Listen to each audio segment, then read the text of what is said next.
বিরোধী দলনেতা শুভেন্দু অধিকারী এই যে গতকাল চূড়ান্ত তালিকা প্রকাশিত হয়েছে তারপর তিনি কি বলেছেন শোনাবো আপনাদের। নির্বাচনের যে নির্ঘণ্ট আপনাকে বুঝতে হবে যে ভোট যে কোনো সময় ঘোষণা হবে। ভোটার তালিকা বেরিয়ে গেছে, ফাইনাল ভোটার লিস্ট। এবারে আপনার সাপ্লিমেন্ট লিস্ট তো যে কোনো সময় আসবে, যাবে, নাও আসবে, কোনো অসুবিধা নেই। ফাইনাল ভোটার লিস্ট বেরিয়ে গেছে, এখন নির্বাচনী নির্ঘণ্ট প্রকাশ করা উচিত। নির্বাচনী নির্ঘণ্ট তারা সব দিক বিবেচনা করে যত তাড়াতাড়ি সম্ভব তারা এই বিভিন্ন আঞ্চলিক উৎসবের কথা মাথায় রেখে তারা প্রকাশ করুক, আমরা চাইব। বিজেপি প্রস্তুত, বিজেপি একদম প্রস্তুত নির্বাচনের জন্য। আমরা পশ্চিমবঙ্গে প্রস্তুত।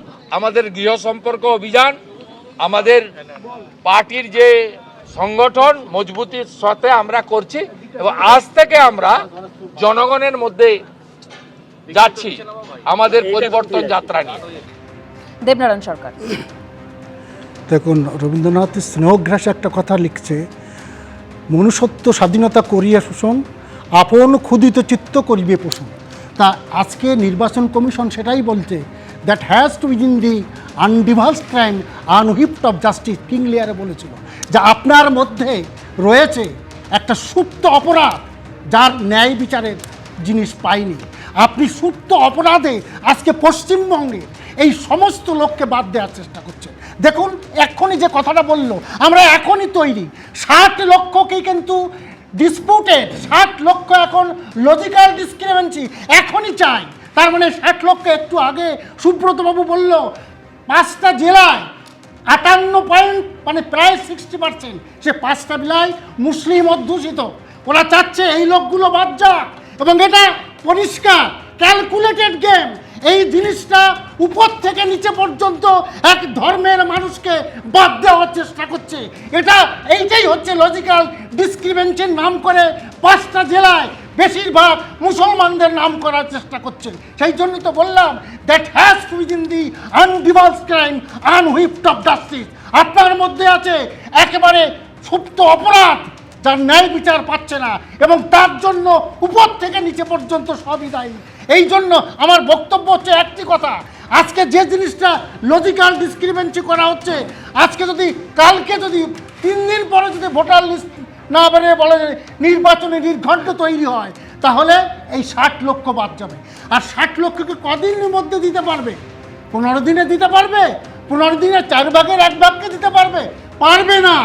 এটাই হচ্ছে আর একটা ক্যালকুলেশন, যে ক্যালকুলেশন নির্বাচন কমিশন দিল্লি থেকে করছে, যে কোনো প্রকারে মুসলমানদের নাম বাদ দিতে হবে, যার মধ্যে পরিষ্কার জনপ্রতিনিধি পর্যন্ত রয়েছে, একটা দুটো না, অনেক জনপ্রতিনিধি।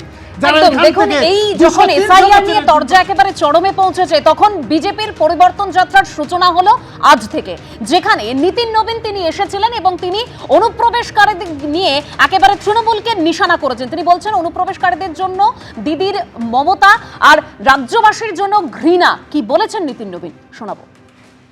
किया ये इस भ्रष्टाचारी तृणमूल की सरकार को, इस गुंडा राज वाली सरकार को बदलने का समय आ गया है। तो पलटानो दरकार। तो आज इस आह्वान के साथ, और मैं कहूंगा दीदी, घुसपैठियों के प्रति आपको ममता है, बंगाल के प्रति लोगों के प्रति नफरत है, तो दीदी चोलबे ना। बंगाल की जनता आपके इस व्यवहार को अब चलने नहीं देगी। हम निश्चित रूप से परिवर्तन लेके आएंगे। उसके लिए भाजपा कार्यकर्ता और बंगाल की जनता हर कुर्बानी देने को तैयार है। আমি এখান থেকে প্রদীপ চট্টোপাধ্যায়ের কাছে যাব। প্রদীপ, আমরা গতকালই দেখলাম যে একেবারে চূড়ান্ত তালিকা প্রকাশিত হলো, সেখানে 63 লক্ষের নাম বাদ গেছে। আগে খসড়া তালিকায় 58 লক্ষ নাম বাদ গেছিল, আর লজিক্যাল ডিসক্রিপেন্সি অর্থাৎ বিবেচনাধীনের তালিকায় 60,06,000 ভোটার রয়েছে।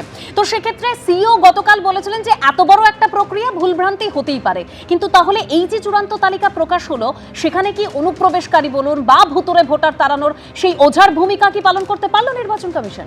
না, এখনো নির্বাচন কমিশনের কাজ সম্পূর্ণ হয়নি। এই যে অ্যাডিশন, অল্টারেশন, এগুলো বিচারাধীন বিষয়গুলো চলতে থাকছে। ফলে এসআইআর প্রক্রিয়ায় আমরা যেটা ত্রুটিমুক্ত তালিকা চেয়েছিলাম সেটা কিন্তু এখনও হয়নি, কারণ কালকে যে তালিকা প্রকাশ হয়েছে আজকেও সেখানে দেখা যাচ্ছে মৃত মানুষ রয়েছে বা অনেক ডিসক্রিপেন্সি এখনও রয়েছে।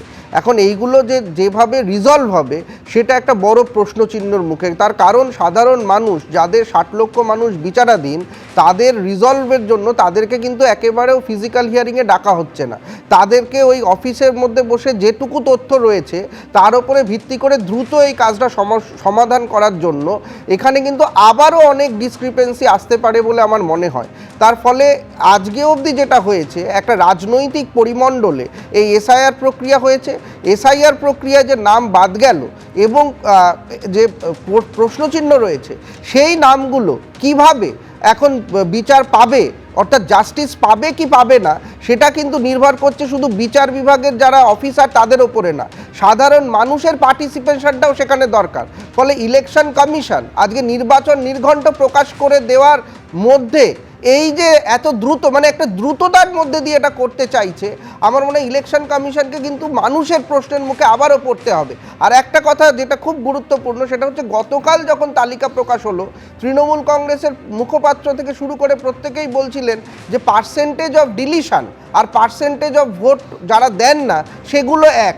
ফলে আজকে আবার দেখছি রাজনৈতিক কর্মসূচি কর্মকাণ্ডের জন্য এই এত বড় বড় করে দেখানো হচ্ছে এইখানে এটা বাদ গেছে। তাহলে গতকালকে তারা কেন বলছিলেন, যখন ভবানীপুর নিয়ে প্রশ্ন হচ্ছে, নন্দীগ্রাম নিয়ে প্রশ্ন হচ্ছে, তখন তারা বলার চেষ্টা করছিলেন যে যতটুকুনি মানুষ ভোট দেন না ততটুকুনি বাদ গেছে। তাহলে আজকে 6 তারিখে বসার প্রসঙ্গটা কোথায় আসছে? তাহলে সুপ্রিম কোর্টে যখন যেতে চাচ্ছেন তখন সুপ্রিম কোর্টের বিচারপতি বলছে দয়া করে আর বারবার আসবেন না। তাহলে কারা এই রিজলভের জন্য সাধারণ মানুষের পাশে দাঁড়াচ্ছেন? বিজেপি বলছে তারা প্রস্তুত। তাহলে এই 60 লক্ষ বিচারাধীন মানুষ তারা জাস্টিস পাবে কি পাবে না তার আগে থেকেই বিজেপি প্রস্তুত। তাহলে এই 60 লক্ষ মানুষকে বাদ দিয়ে আমরা নির্বাচনের জন্য প্রস্তুত কি করে একটা রাজনৈতিক দল হয়? একদম, অর্থাৎ একদিকে এসআইআর নিয়ে এখনো প্রচুর অসঙ্গতি রয়ে গিয়েছে, একাধিক অভিযোগ সামনে আসছে, অন্যদিকে এই যে 26-এর নির্বাচনে একেবারে বিজেপি যে অনুপ্রবেশ আর দুর্নীতি ইস্যুকে কেন্দ্র করে লড়তে চাইছে ভোটে, তা আবারও স্পষ্ট হয়ে গেল। অনুপ্রবেশ ইস্যুতে মুখ্যমন্ত্রীকে অল আউট অ্যাটাকে বিজেপি, নীতিন নবীন থেকে জেপি নাড্ডা, বিজেপির নিশানায় মমতা বন্দ্যোপাধ্যায়। অনুপ্রবেশকারীদের ঘাঁটি হয়ে উঠেছে পশ্চিমবঙ্গ, অনুপ্রবেশে মদত মমতা বন্দ্যোপাধ্যায়। নবদ্বীপে বিজেপির পরিবর্তন যাত্রায় তৃণমূলকে নিশানা করেছেন জেপি নাড্ডা। শুনুন। आज अगर हम देखें तो घुसपैठ बंगाल में उसकी महारत हासिल कर ली है हमारी ममता जी ने, और ममता जी बंगाल को घुसपैठियों का अड्डा बनाना चाहती है। बंगाल के लोग माइनॉरिटी में हो जाएंगे और घुसपैठियों को यहां पर पनाह देने का काम ममता सरकार कर रही है। बोलो, ऐसी सरकार को रहने देना है क्या? रहने देना है क्या? এবিপি আনন্দ, এগিয়ে থাকে, এগিয়ে রাখে।